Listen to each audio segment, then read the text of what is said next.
Hi everyone, it's Wednesday the 5th. I thought I'd jump on now. I haven't been on for a few days. I thought I'd wait till after the transfer window closed, just to see what Mr. Levy got done for us. And it looks like Ange Postecoglou had to jump in last minute to try and save him with the Matthias Tell deal. How much he actually helped with him, who knows? It just seems a bit crazy that Daniel Levy went over to do his best negotiation work, and Matthias Tell decided not to come at the time. I have a strong suspicion that Tell was waiting for potentially a better offer for a higher up in the league, Premier League team, namely Arsenal or Chelsea. And I think Manchester United got quite close at some point, if you listen to the reports. But I don't think any of the contract offers were to his liking. I personally think, and I think it's probably obvious, that the thing that sent it in our direction, should I say, was Postecoglou promising him loads of playing time. Because let's face it, we're pretty tight for players at the moment, so he's going to be guaranteed, I'd say, to be starting most weeks. We've got Liverpool coming up, Aston Villa, both cups.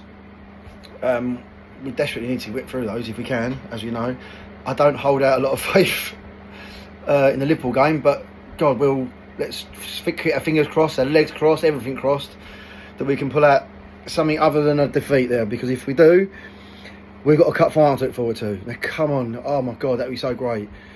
But I'm trying not to get carried away with that, because I know we know how it feels to be disappointed as a Tottenham fan.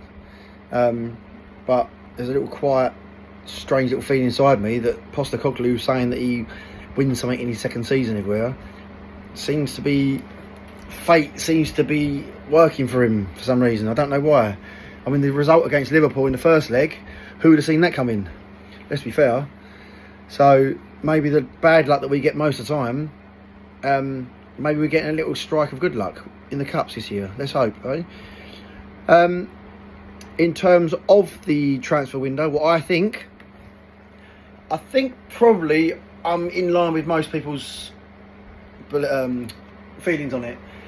They definitely should have done more in the beginning of the window, considering our major injuries were coming through from November, and they knew about it. They could have done all the pre-talks potentially, or got everything set up, or looking for their main targets. So literally, as the first day the window opened, they could have cracked straight on with their targets. They obviously didn't do that, and they left him for so long with players dropping out, overplaying players, giving them injuries because they were so fatigued, and yeah, basically loads of injuries, and us dropping down the league like a brick, which has now left us basically in a season where we just got to score a few more points to get to escape relegation, and potentially look into the cups. I'm not saying that'd be a bad thing. Win a trophy, I would take 15th in the trophy if you gave it to me right now, and then regroup, bring in some signings in the summer. We always say that, and go again next year, and hopefully get a better league position and try and challenge a little bit higher up in the league. On another level, on another subject with Van der Ven, I've not as yet, and I'm recording this at whatever time is here, 12:30. I've not heard yet about Van der Ven's injury.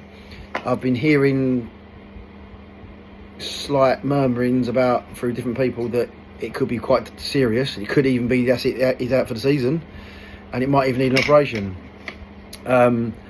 That's going to be tragic news, I think. But on the other hand, it's a good job we brought in Danso, because now he'll be playing now, and we can potentially give Archie Gray either a rest for one or two of the games, or at least move him into his position in midfield and give him a try there, bless him, because he's been playing out of his skin, let's face it. Jed Spence, another one that stepped up to the mark. I think what a quality player he is. And people keep saying when Adogi comes back, is he going to get in the team? Sorry, will he be chucked straight out of the sides? I actually think that Jed Spencer's played better than Udogie this season. If you look at his actual output and what he produces, I think I'd rather have Jed Spencer at the moment. I really don't think that Udogie, once he gets fit, walks straight in the team. But then again, that's quite a good thing. So when he comes back, we can sort of bring him in, ease him in a little bit, which then will give Jed Spencer a little bit of a break, which is what the players really need. I mean, I'm looking at Kulu at the moment. He's literally running on empty. He so needs a break. But we can't do that because obviously they didn't bring in another midfielder or another attacking midfielder. Yeah, I mean, out of 10, I would give it probably a 5. It probably more than that, because I do like the players that have come in. I'm excited about them. Matthias Tell seems like a good player. But again, he's only young, he's unproven, especially in this league. So we've got to see how he plays it off in the Premier League. But he does look like an exciting talent. So there is something for us to look forward to with him. But again, it's only one player. So all right, it potentially, and he can play right across the front line. So I've been hearing and seeing. So he can give any one of those a break across the front. It'd be nice if Sonny can have a game off. I really like to see a game. Just drop him out the squad, man. Put him on the bench, but try not to bring him on if we can help it, because we can always play Mikey Moore there. If, say for instance, Tell plays on the left as a cut-in forward, we can always take him off and put Mikey Moore on there. That could allow us to give Sonny a rest. But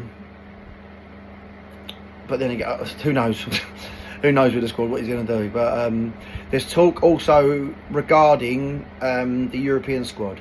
The way I see it and where I've looked, I've seen Ali Gold's post. We can change 3 players. Obviously we've got 4. We've got that that can be changed in there. I mean, I'd like without any shadow of a doubt we could put Spence in it, so he can go straight in. There's a couple of players that can come out. Obviously you've got Dragic now, he can be taken out because he's out for the season. Potentially, who knows about what's happened to Van der Ven. He may have to be taken out of the European squad, depending on how severe this injury is that he's got. And I think who else we got? Yeah, I mean, and then I think that frees up enough, and then we can get that change those players into there, and that freshens up the squad a little bit more, I think. There's even the potential to drop out Timo Werner or Forster, so we can. There are places there that we can fill up there if we really need to, and I really think that would freshen up the squad a little bit, definitely. Who knows what we're going to do in Europe? I think, I don't know, but I just feel like though there's a lot of soft teams, the European teams, especially the Spanish teams, are just so strong in European competition. So I don't think I'd like to get one of those in the next sort of rounds if we can help it, in the knockout stages. But like any competition, you got to beat who they put in front of you. I'm trying to feel confident about the Liverpool game and the cup, but it's more about, as I mentioned before, the luck side of things. I think maybe we've got a little bit of luck in the cup this year, and we're definitely going to need it with the players that are dropping. We've got the new players coming in, but Liverpool,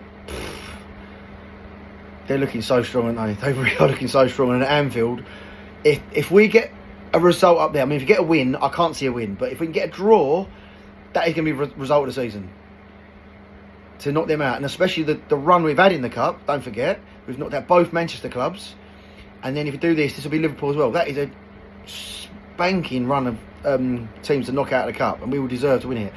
But just now, our luck, we'll get in the final, Arsenal, and they'll beat us. But yeah, well, it'd be nice to have a day out, wouldn't it? It's getting all excited for a cup final, but I don't want to run for rock and walk. Let's hope, fingers crossed again about that when we play them.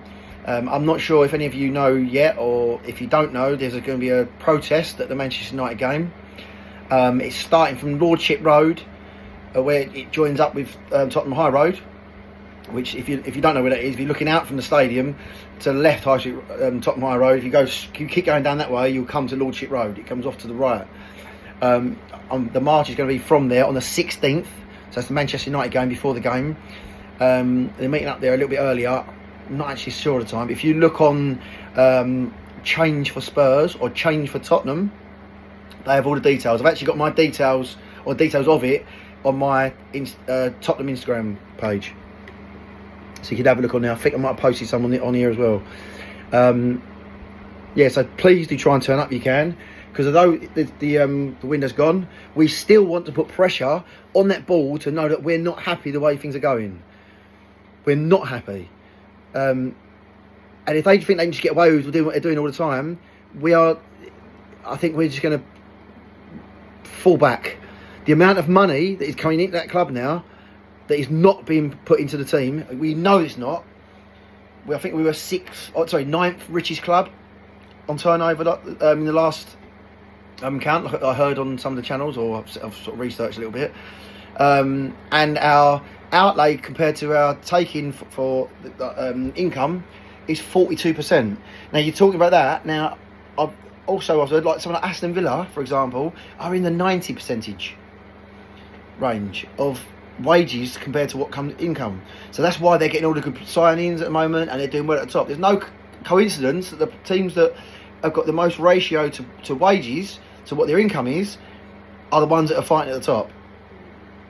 So yes, I mean that's another reason why. There's other things. I mean, like for example, it seems like little things, but it's things that mean a lot to the Tottenham fans. I like the statues. We still haven't got any statues yet around the club yet. Now I don't know if that's because there's certain areas they want to rebuild, like for example the hotels. They might not want to put anything there yet because the hotels are going up, which is understandable. But there's other areas that they must know that are not going to be touched, that we can stick a couple of statues up.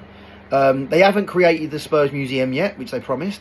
Now again, if that's in the plans for somewhere in the hotel, then fair enough. But they just need to be let us know these things. We get no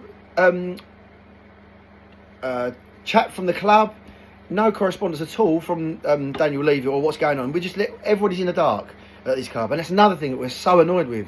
There's no transparency, there's no chat or communication from the club coming towards the fans, so we're just in the dark all the time, just guessing and hoping that things are going to go right. So I'm looking forward to the next week or so, because it's a massive week for us, as you're well aware. I think I'll be watching the Liverpool game from. I won't be going up there. I'll be looking at it from behind the sofa, I think. So that's gonna be a nervous one. I'm definitely gonna be doing a podcast next week. It'll be my first one, so wish me luck, and hope some of you can join in or get on there and give us some questions and whatever. I've got a good guest coming up and another special guest. He's either going to come on this week or he's going to come on the one after. But yeah, exciting times. I think that's about it. We're going to go through. Yeah, so that'll be it for today. And I hope you're all well and doing the things you like to do. And I will see you soon. Come on, you Spurs.